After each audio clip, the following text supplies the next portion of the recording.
አሁን ላይ ያንን ሪከርድ ለዴቭ ሰጥቶታል ማለትም ልኮለታል ማለት ነው። ዴቭ ደግሞ ይሄንን ነገር ይዞ ሄዶ ሮዛ ፊት ለፊት ከዚህ በላይ ማስረጃ ምንም ላገኝም ልፈልግም አይገባኝም ብሏታል። እሷ ግን እሱ ምንም ነገር እንዳያገኝ ከእናቷ ጋር ሆና ማስረጃዎችን ምናምን እያጠፋፋች ነበር ማለት ነው። አሁን ላይ ግን ዴቭ የሮዛንና የባንቴሮን ትክክለኛ ግንኙነት በሪከርድ መልክ አግኝቷል ማለት ነው። ለሮዛም ያለው ነገር በጠቅላላ ተቀይሯል ማለት ነው። ምክንያቱም ከዚህ በፊት በጣም ብዙ ጊዜ አስጠንቅቋት ነበረ። ብዙ እድሎችንም ሰጥቷት ነበረ ከስተቷ እንድትለወጥና ሌላ ህይወት ውስጥ እንድትገባ ማለትም ከስተቶቿ እንድትማርና ያደረገችውን ነገር በጠቅላላ እንድታስተካክል እድል ሰጥቷት ነበረ ማለት ነው። ይህንን እድል ግን እሷ በፍጹም አልተጠቀመችበትም ማለት ነው። አሁን ላይ ዴቭ ለሮዛ ያለው ነገር ሙሉ በሙሉ ተቀይሯል ማለት ነው። ከሱ ጋር እንድትቆይ እዛ ቤት ውስጥ እንድትኖር ራሱ እያደረጋት ያለው በሆዷ ውስጥ ያለው ልጅ ብቻ ነው እንጂ ሁሉም ነገር አብቅቶለታል ማለት ነው። ዴቭ የሮዛን ማንነት በትክክል በቃ ምን አይነት ጨካኝና መጥፎ ሰው እንደሆነች ከዚህ በፊትም እያየ ነበር። አሁን ላይ ግን በጣም እርግጠኛ ሆኗል ማለት ነው። ከባንቴሮ ጋር ያላት ግንኙነት የፍቅር እንደሆነ ደርሶበታል ማለት ነው። እሷ ግን ምንም ነገር የለንም ብላው ነበረ ማለት ነው። አሁን ላይ እንግዲህ ሮዛ ያለችበት ነገር በሙሉ ድብልቅልቅ እየወጣ ነው ማለትም ነገሮች እንዳሰበችው እየሄደላት አይደለም ማለት ነው። ዴቭንም ለማስገደል እየሞከረች ነው። እንግዲህ ይሳካላት አይሳካላት ባናቅም ግን ነገሮችን በሙሉ እየተካረሩ ነው ያሉት ማለት ነው። ሮዛ በአሁን ሰዓት ተስፋ ቆርጣለች። ከእናቷ ጋም ያው ነገሮችን ለማውራትና ለመነጋገር ብትሞክርም ግን አሁን ላይ ሁሉንም ነገር እንደተበላሸባት እየተናገረች ነበር። እናትየዋም እንግዲህ ስትጎጅና ስትበሳጭ ማየት አልፈልግም፣ ስለዚህ ብትለያየ ይሻልሻል ብትላትም እሷ ግን ሀብትና ንብረቱን ሳሊዝ ባዶዬን መውጣት አልፈልግም፣ ስለዚህ የሰራተኝነት ህይወት እንኳን የመኖር እድሉን አላገኝም፣ ምክንያቱም ዴቭ ባዶዬን ነው የሚያባረረኝ፣ ይሄ ነገር ደግሞ ለኔ ይሄ ነገር ደግሞ እንዲሆን አልፈልግም ብላለች ማለት ነው።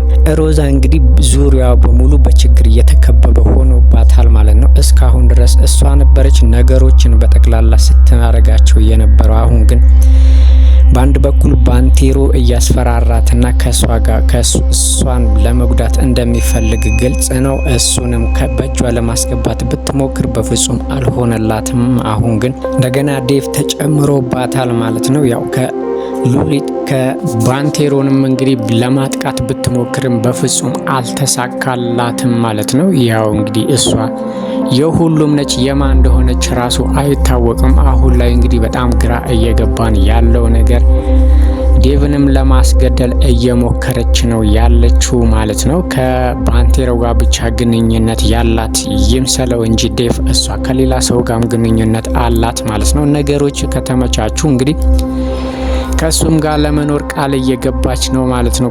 እሱም እንግዲህ በፍቅሯ አብዷል። እንግዲህ እሷንም ከዴቭ መንቀጥ ይፈልጋል ማለት ነው። ያንን ነገር ካደረገ ማለትም ዴቭን ከገደለላት አብራው እንደምትሆንም እየነገረችው ነው። እዚህ ጋር መረዳት ያለብን እንግዲህ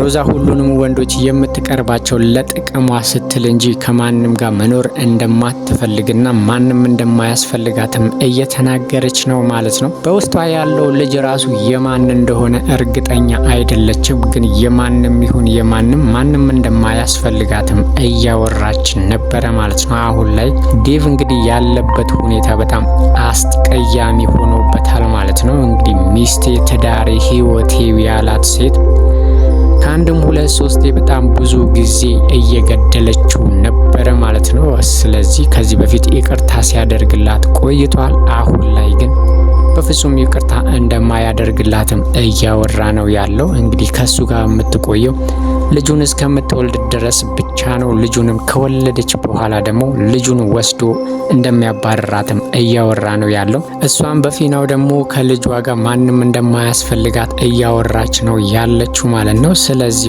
ማን እንደሚያሸንፍ ባናቅም አሁን ላይ ግን ዴቭ ያለበት ሁኔታ በጣም ያስጠላል ማለት ነው። ሔዋንም ሁሉንም ነገር እንደምታቅና ከጀርባው ይሄንን ነገር ያደረጉ እንደነበሩ ስትነግረው ያው ሊከፋ ፈልጎ ነበር። ግን እሷ ብነግርህ የማይሆን ነገር ነው፣ ምክንያቱም እኔ ውሸቴን ነው የሚመስልህ፣ ልታምነኝ አትችልም ነበርም።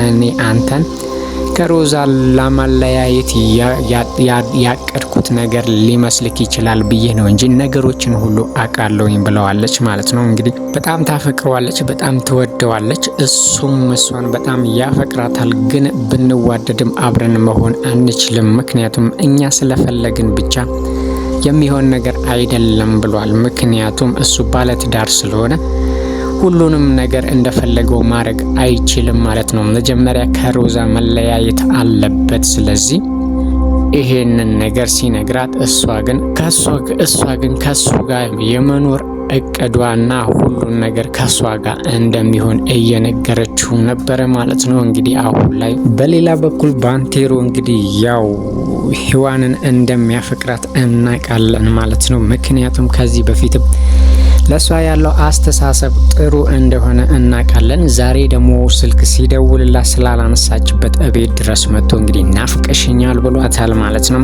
እሷ ግን ልትናፍቀኝ አይገባህም ብላ ያው ልታሸማቅቀው ሞክራ ነበረ፣ ግን አልተሳካላትም። ምክንያቱም እሷ እንዳሰበችው አልሆነም ማለት ነው። እሷ የመሰላት እንግዲህ ሪከርዱን ከሰማች በኋላ እስካሁን ድረስ ከሮዛ ጋር ግንኙነት እንዳላቸውና እሱ ደግሞ ከሮዛ ጋር ብዙ ነገር ያደረገ ነው የመሰላት ማለት ነው። እሱ ግን በፍጹም ይሄ ያለፈ ታሪክ ነው፣ እኔ ከሷ ጋር ሁሉንም ነገር ማድረግ ብፈልግም ግን በፍጹም እድሉን አላገኘሁም ብሎ አሳምኗታል ማለት ነው። እሷም በዚህ ምክንያት እንዳልዋሻት በጣም ተደስታለች። ግን ያው ጥሩ መልካም አስተሳሰብ አልነበራትም ለሱ ማለት ነው። ግን መጨረሻ ላይ ያለውን ሁኔታ ሲነግራት እንግዲህ ከንፈሩን ስማዋለች ማለት ነው። ይሄ ነገር ደግሞ በጣም አስደንግጦታል ማለት ነው። ስለዚህ እንግዲህ ትስመው ደግሞ ዴቭ አይቷቸው ነበረ ማለት ነው። እንግዲህ እዚህ ጋር አሁን ዴቭ ሁሉም ሰው ፊቱን እንዳዞረበትና እንደ ከዳው ነው የሚያስበው ማለት ነው። እሷ ግን የሳመችው ወይ ወድሃለሁኝ ወይ ደግሞ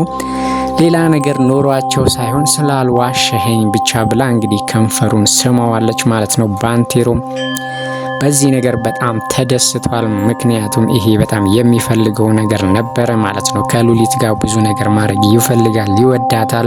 እዚህ ለመቆሜና ቆሜ ለመሄዴ ምክንያት እሷ ነች ብሎም ስለሚያስብ እንግዲህ ለእሷ ያለው አስተሳሰብ በጣም ጥሩ ነው ማለት ነው። እዚህ ጋር እንግዲህ ትልቅ ስህተት ሰርተዋል ማለት ነው። ያው ከንፈሩን ስትስመው ዴቭ አይቷታል። ዴቭ ደግሞ ለሔዋን ያለው አስተሳሰብ በጣም ትልቅና በቃ ትልቅ ፍቅር አለው። ግን የያዘው ትዳሩ ብቻና ሮዛ ብቻ ነበረች ማለት ነው። አሁን ላይ እንግዲህ ምን እንደሚያደርግ ባናቅም ባንቴሮንም እንግዲህ ሊጎዳው ይችላል ማለት ነው። መጀመሪያም ለሱ ያው ጥሩ አመለካከት አልነበረውም። እንግዲህ ከዚህ በፊት ብዙ ነገር አድርጎታል፣ ብዙ ከርቶታል።